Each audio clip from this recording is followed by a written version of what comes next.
Hi, everybody. Welcome to Tea Time with Amy and Bev. Good day, sister. Good day. Good How are day. things? Things are good. Um, Prior to us hitting record, you said something. I don't even know what you said. Something about playing small, and I was like, "Well, that would be a good topic." And I And of say course, that. See what? I said, of course, I don't recall these. So, And it was like a blip. Um, so of course that resonated with me because um I'm coming I'm coming out um that uh I have a coaching business and teaching business, and for the past year I've taken a hiatus because of other commitments and things I needed to take care of.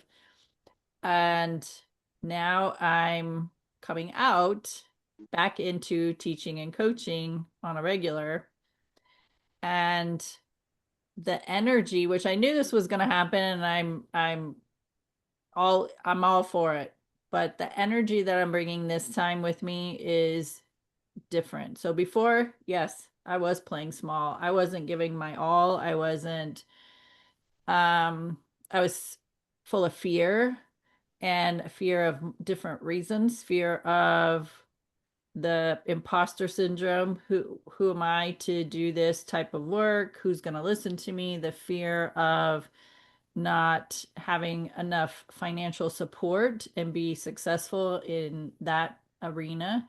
The fear of, well, not having really still not enough confidence to fully step into the coaching and teaching arena, even though I was already doing it. And in my this past year, other things have happened. So if you've watched the other videos, you know. But I took on a full-time job, and it's full-time plus hours.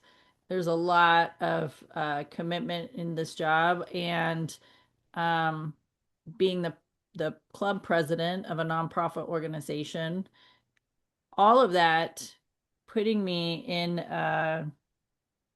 different scenarios of leadership, and being in bigger groups of people, of not only peers but people that I don't even know, dignitaries, like city council, the mayor, um, presidents of other organizations, just putting me in this space of building on my confidence even more, which has been very helpful.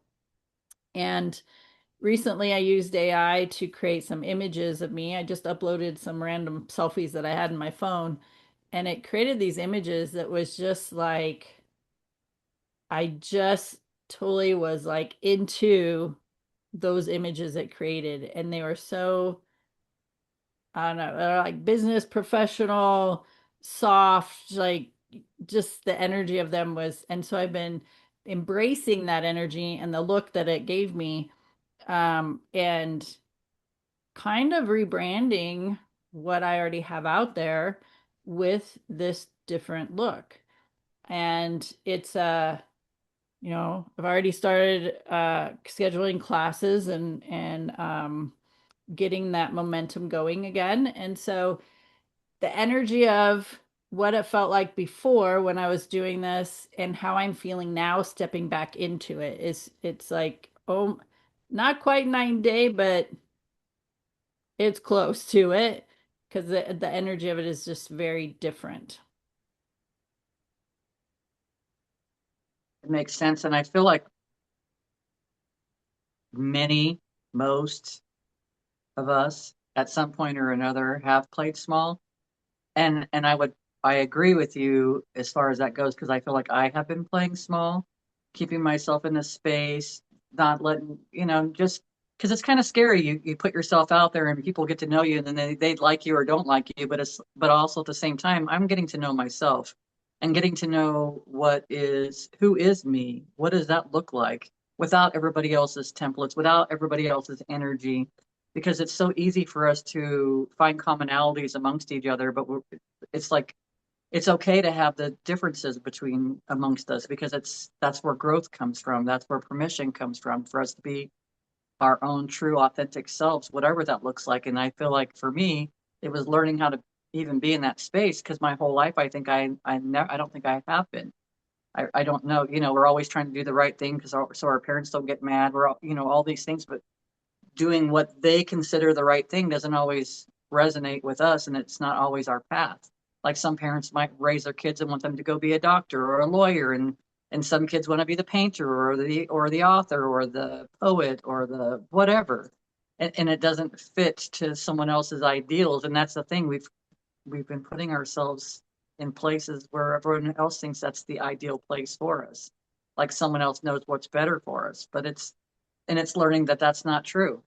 And I even recognized it this weekend. I went to a graduation party of one of my nephews, and at first I noticed, and it had nothing to do with the family or anything like that, but I noticed my common thoughts would be like, "Ah, I don't want to go anywhere. I just want to stay home and relax." And it's like, but this is relax.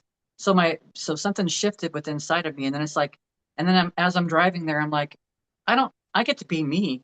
It doesn't matter if anybody likes me or not. First of all, you're around a lot of family and stuff like that too, but it doesn't matter. It doesn't matter if they like me or they don't like me. What matters is, do I like me? And I like me being my true authentic self. So I just kind of kicked back. I noticed people, and then I had this gal that came up to me that I haven't seen her for quite some time, and she's a Christian counselor. And it's like we just sat there and talked and talked and talked for such a long time. If I didn't go, I'd have missed that interaction, that ebb and flow, that there was so much valuable content, goosebumps, conversation that was deep, that I feel like is helps us let us know that we're connected. We're centered with the creator of all that is, God, Yeshua, whatever, I mean, spirit, whatever, with all that stuff. And then having the conversation with her, realizing how if we didn't have the conversation, I wouldn't recognize how different our languages are. She might say the same thing and I use different words. It has the same meaning though, but it's totally different words. So we were learning each other's language yesterday, and it was fun. But I would have missed out on that. Just like today, I'm going to be going to another function this afternoon. Typically, I wouldn't because it's like, oh, I've already done something because it was too much. But my energy, something has shifted. And so when you're saying that you noticed that were playing small, and the more that you step out into your power, this is such the proof of the ripple. Because the more that you step out into your power, I'm automatically stepping out into my power. Did you have influence over it? Probably, because I feel like the higher vibrational frequency that we are, the more of a ripple that we produce, the more people that we affect, the less separation that there is.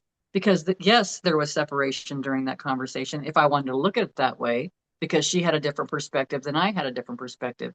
But ultimately, it was the same perspective with just different terminologies, different words. I would have missed out on that. So it's like because of your growth, because of my growth, because of everybody that's doing their own personal work, it's not only affecting your families, it's affecting the whole world. It's affecting all the energies, the collective consciousness, all of it's being affected. Yeah, I've been reminded lately of the statement or the question of who am I not to? Who am I not to do these things? Who am I not to share my knowledge and wisdom? Who am I not to be the person who could be the guide for somebody else that hasn't found somebody who resonates with them yet as a teacher or a speaker or a guide or a coach? And it's just like your conversation with your friend of learning each other's language. Um, Not all teachers and not all speakers do you resonate with because of the way they talk, because of the way they present themselves, because of um, could be even their tone, could be their body language. There could be a multiple factors of why you're not attracted to a certain type of person. And there's multiple factors of why you are attracted to a certain type of person. And so maybe I'm that person for a group of people who haven't found their person yet to teach them, to guide them, to coach them. And so that's what each of us do. Even in a one-on-one conversation at a barbecue or an outing, you found somebody to connect with where you chose to learn each other's language and still have a beautiful conversation where um I get to show up in the way that I speak and teach. And if people are resonating with that, great. If they're not, great. They will find their person and or people, and it's okay. So, but how am I going to know who that is until I step out, until I take that opportunity to be in front of people and teaching and speaking. And so that's on me. And I also heard years ago a teacher of mine that said, um, what if you are the one who's going to help somebody? And if you don't use your voice, they don't find their person. And then they're lost. They're fumbling. They're getting no guidance because they're just not connecting with others. So I was just like, when you take it's almost sounds like it's putting a huge responsibility on me, but it's really not. It's a motivation of getting me to step into the arena to be a voice of healing for others. That is it. And I know what worked for me. I, of course, know my story and I know what I went through and all the components of it. And every one of those components, every one of those compartments of topics, somebody will resonate with it. But we're not going to have that connection if I don't step out, if I don't expose myself, if I don't say, hey, these are the things I've been through. Have you had similar experiences? Let's walk this journey together. Let's heal together. Let me show you what worked for me. And that's similar to what we do with this podcast every week is we have conversations about the things we've been through, what's worked for us, and somebody out there is getting something from this because we're still doing it 6 years later, and it's been a good journey. It So has. So even when I'm teaching, it's not only for those that are listening on the other end, that are sitting in the chairs or on the other end of a phone or the other end of a Zoom. It is for me also because when I am teaching, it's a reminder for me as well as to, oh, am I doing that? Oh, am I showing up that way? Oh, do I have some healing to do in this area?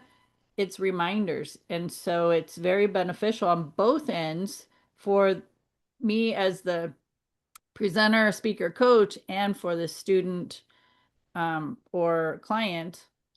So there's so much healing happening in a conversation. So um, it's one of those things like I've said it several times before. It's time. It's time for me to do this. But the energy of me has shifted so much in this past year that it's like, okay, okay, it we got to do this now. Yeah. It is the way. Yeah, It is. it is the way. And I would say my last year goes along with that too. It's if I didn't have all these experiences, I wouldn't have had all the growth that I've had. I wouldn't even be in this conversation. I wouldn't even be having this conversation right now. It wouldn't happen because we got to show up. You said that a long time ago. You would tell people when they showed up to the group or to a class, thanks for showing up for yourself or something along those lines, because it's true. We have to show up for ourselves, and when we do that, we're showing up for others. Because I know there was also conversation or people that were overhearing our conversation, whether they resonated with it or not, presents an opportunity. If they feel, um, typically in the past, if anyone said they were a Christian counselor, I probably would never have had a conversation with them because of my own beliefs at the time. And now I don't have the beliefs. Now I'm curious. I'm like listening to it because I know that we all have a different way of communicating, and it doesn't matter how we get there, we're going to get there no matter what. And it's like you just said that in so many words. You've gotten onto this path from the way that you know how to manage it, the way that you know how to motivate yourself. those things work for you, and it's like it's recognizing that, which is part of the growth too. And then it's also something to look at later on to see what other ways can I grow from that. All these experiences that we're having, it's giving people the opportunity. If it irritates you, what do you want differently from that? What do you, what trigger, what's emotionally being affected inside of you and why? Like it's not being like, oh, I'm gonna go figure this out and this is bullshit. And it's not about any of that stuff. It's a matter of looking at it and being like, well, that's interesting. That showed up in my body. Why do I even care? Because it doesn't matter to me. It's neutral. It's neutral. I don't care if what people's preferences are. I don't care what their skin color is. I don't care about any of that stuff. I'm neutral to all that stuff. It's there is no, because that's all separation. None of it matters. It's like I don't care if someone's gay or not gay. I'm neutral to it. It's their life. It's not, I'm not making it my own. I'm not judging them for their decisions. I'm neutral because I love everybody. Because that's what we're supposed to do. And then we gain so much knowledge and information from that. If I was to put labels on everybody and then not allow myself to have the experience with that person, with that soul, I'm missing out. I'm missing out on all the possibilities, the friendship, the conversation, the goosebumps, the people that are around, missing out, being all to have eye contact with each other and celebrate that. And that was another thing. There was a time in my life I would never have had eye contact. It would have made me nervous for me to have the conversation that I had yesterday, I think. But it's like I'm just gonna go there and I'm gonna be myself. And so whatever happens, happens. And that's how it happened. I'm not playing small anymore. And we're here to grow and learn and expand. And when we step out of that, out of our armor, because our armor is what keeps us small. So the fears keeps me small. The um, judgments, so the fear of judgment and criticism keeps me small. There was a, I've seen it a few other times. I've seen it several times, but it was just a reminder. I'm getting a lot of reminders lately of all the things that I already know. Um, it was somebody having a fear of the criticism and judgments through social media. And first of all, we know there's keyboard warriors and they have nothing, they're just out there trying to stir shit up about anything that they can. But the other thing was if you don't have haters, well, when you get haters, you're doing something right because you're pushing buttons, and when you're pushing their buttons, then they have some healing to do, and you're speaking your truth. And so it's like um, to release the fear of that. Again, it's judgment and criticism. Well, how many times have I been judged and criticized over the years up to this point? Me being my own worst critic and judge. Nobody can top what I've done already to myself. So anything that anybody else has to say, it's not about me. What's about me is how am I going to handle it? Am I going to take it and stew over it? Am I going to take it and beat myself up because somebody else had an opinion about something, whether it's the way my hair is, or they don't like my earrings, or the shirt I'm wearing, or my background? I don't all of that is irrelevant. And maybe it's they can't, maybe it would be something along the lines of what you see represents a part of prosperity. And maybe they don't have that in their lives. And so seeing all this stuff around me and my earrings and all the things is maybe a trigger for them that they don't have the prosperity, or they can't see the prosperity that they have. And so that becomes a trigger for them. So they need to lash out. Well, it only becomes my issue if I internalize it for me. And so I embrace all the things that I have. I embrace that I have the amount of am I where I want to be financially? No, but you know what? It's okay because I'm working towards it, and this is part of the process for me. So when we get hung up on that judgment and criticisms, if it's a trigger for you, then that's you. That's your internal healing to do, no different than it is my internal healing to do. But if you get to a point where you can read no different than, it doesn't matter if you're gay, straight, bi, whatever, you're neutral to that and you love them, that you can read the comments and in a neutral space. That, okay, well, some of it could be relevant. Some of it could be that I say too much or so too much or whatever. Great. That's good information because I can listen to myself and recognize that. I've already recognized that several videos ago. I was like, I say so a lot. Um,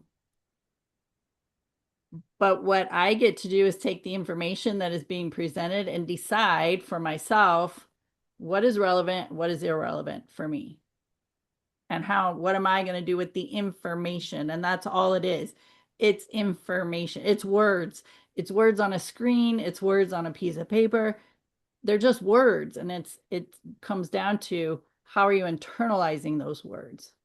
And what buttons are they pushing for you or for me? Yeah.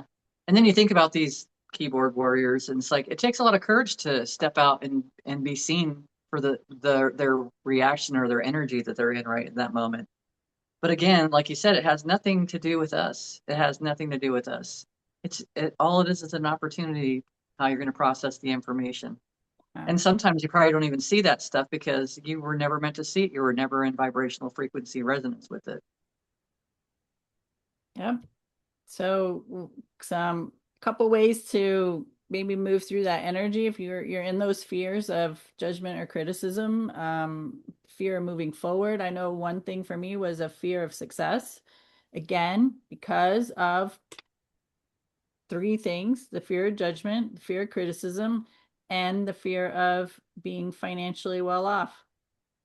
That's typically a huge one for many people who step into the arena of coaching or starting their own business, is that fear of success, because majority of the people who have been in this arena have struggled with money, and so they have to overcome their belief systems about money. So that fear of having an excess amount of money and not knowing how to internally deal with it because it's on such a deep level of the subconscious, they have to overcome those belief systems and that programming to be able to receive the financial abundance with ease.